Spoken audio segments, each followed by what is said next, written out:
Let's imagine a scenario. You're home, all by yourself, and then, bam, a crushing weight on your chest, your arm feels weird, and you just can't catch your breath. It's a terrifying thought, but it's a reality for over 380,000 Americans every single year. So in this explainer, we're going to break down 7 evidence-based tips that could literally save your life in those first critical minutes. Okay, let's get right into it. That first minute of a heart attack, it is absolutely the most crucial. What you do, or maybe what you don't do in those 60 seconds, can completely change everything. You're in a race against the clock, and right now, knowledge is your best weapon. So let's make this personal. This is you. It's happening right now. You're all alone. The symptoms are hitting hard, and that wave of panic is starting to wash over you. What's your first move? What do you do? Because freezing up or doing the wrong thing, well, it can be disastrous. Now look at this number, 89%. That is staggering. Research shows that a staggering 89% of people over 60 have no idea what the correct steps are if this happens to them when they're alone. That is a massive and frankly a very dangerous knowledge gap. But here's the flip side. Here's the good news. That same research, it found that just by knowing the right steps, you can increase your chance of survival by an incredible 73%. Think about that. That's the power of what we're about to go through. This isn't just random information, it's a lifeline. So let's build that lifeline together. We're going to start our countdown with 2 tips that are all about one thing: preparation. These are things you can do right now, today, long before an emergency ever happens, to give yourself the absolute best fighting chance. Coming in at number 7 is setting up your emergency communication system. And listen, this is way more than just having your phone somewhere in the house. This is about creating a foolproof plan that actually works when your brain is fuzzy and you're disoriented because you're not getting enough oxygen. And if you're wondering why that's so important, well, this chart says it all. A study in the Journal of Emergency Medicine found that 67%, 2/3, of seniors couldn't even remember their own address when they called 911 during a heart attack. Now, that's not just forgetting, that's what a lack of oxygen does to your brain. So the goal here is to make getting help almost automatic. First, take a bright index card, write your address on it, and tape it right next to every phone in your house. Second, program 911 as speed dial number 1. Trust me, hitting 1 button is way easier than 3 when you're shaking. Third, keep that cell phone within arm's reach, especially at night on your nightstand. And finally, if you have one of those medical alert devices, wear it all the time. Yeah, even in the shower. All right, on to tip number 6. Cough CPR. Now, this one's a little bit controversial, mainly because it only works if you're still conscious. But recent research is showing that when you use it the right way, it can be an absolutely critical tool to buy you some precious, precious seconds. How many seconds are we talking about? Well, one study found that doing cough CPR correctly can keep you conscious for an average of 92 seconds longer. Now, that might not sound like a lot, but 92 seconds can be just enough time to unlock your front door, make that call to 911, or grab your medication. It's a real game changer. So here's exactly how it's done. First, you take the deepest breath you can possibly manage. Then you cough, and I mean a hard cough, from deep in your diaphragm, like you're trying to get something out of your lungs. Then you repeat that cycle, deep breath, hard cough, every 2 seconds. What you're doing is manually squeezing your heart, which keeps blood flowing to your brain. But just remember, this is a bridge. It's a tool to get you to help. It's not a substitute for calling 911. Okay, so you've done the prep work. That's huge. Now we're going to pivot to the actions you need to take the second you start feeling those symptoms. These next 3 tips are all about your immediate physical response. What do you do with your body? At number 5, we've got the aspirin protocol. Now, pretty much everyone's heard you should take an aspirin, right? But what most people have no idea about is that how you take it makes a massive difference in how fast it works. And in this situation, speed is everything.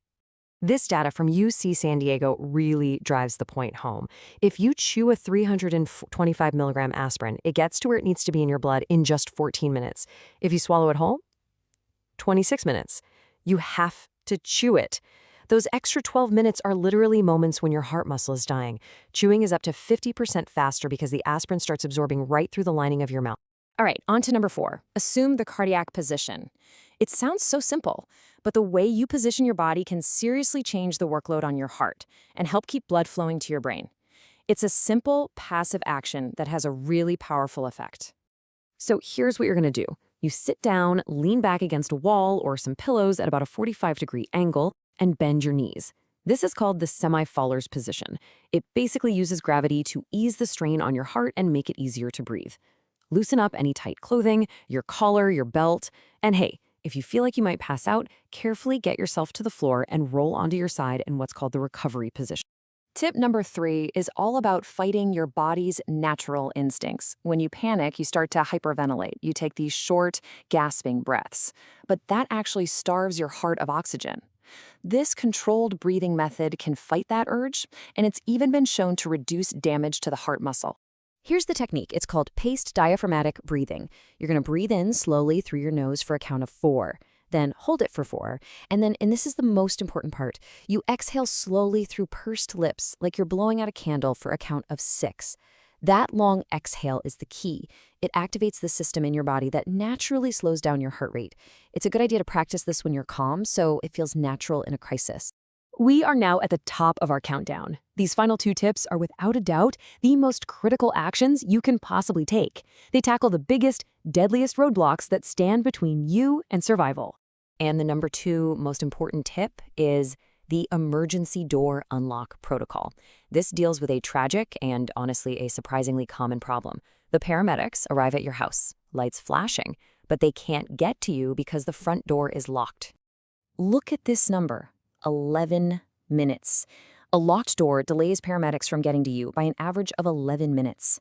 Think about that. When every second counts, that is an eternity. So the absolute moment you feel symptoms and you know something is wrong, your first physical action should be to go unlock your front door while you still have the strength to do it. Now, before we get to our number 1 tip, just take a second and read this quote from researchers at Harvard Medical School. They found that one specific action, when you do it correctly, is so powerful it gives you the same survival advantage as if you had a paramedic standing right there in the room with you. And that brings us to number 1, the immediate nitroglycerin protocol. If you have any risk factors for heart disease, you need to talk to your doctor about getting a prescription for this. When it's used correctly, nitroglycerin opens up your blood vessels so effectively, it can actually stop a heart attack right in its tracks.